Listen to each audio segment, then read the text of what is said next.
વડોદરા શહેરમાં મોહરમનો પવિત્ર મહિનો શરૂ થયો છે ત્યારે આજે 7મો ચાંદ છે।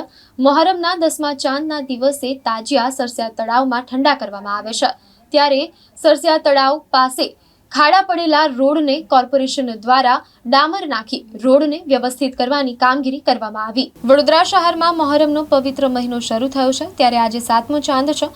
મોહરમના 10મા ચાંદના દિવસે તાજિયા સરસિયા તળાવમાં ઠંડા કરવામાં આવે છે ત્યારે સરસિયા તળાવ પાસે ખાડા પડેલા રોડને કોર્પોરેશન દ્વારા ડામર નાખી રોડને વ્યવસ્થિત કરવાની કામગીરી કરવામાં આવી છે।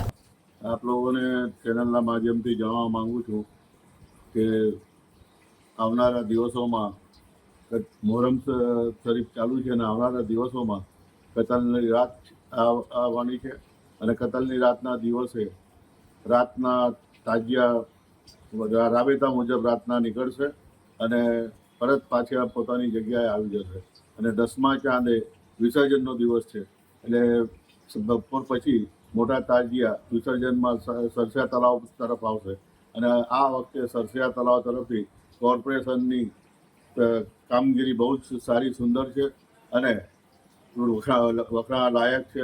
તેમજ સાથે સાથે પોલીસ કમિશનર અને પોલીસ બંદોબસ્ત બી કમિશનરે બહુ સારો આપ્યો છે અને કોઈ પણ જાતની એ ના થાય એ બાબત સૌની તૈયારીઓ કરી છે।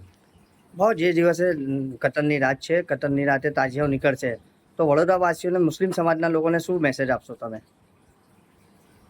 આ પવિત્ર તહેવાર છે અને પવિત્ર તહેવારના અંદર દરેક વ્યક્તિઓએ પોતાની બેદ બી ના થાય ઇમામ હસન હુસૈનની એ રીતના તાજિયા શરીફ મનાવવાના રહેશે અને ભાઈચારો રહે એ રીતનું વર્તવાનું રહેશે।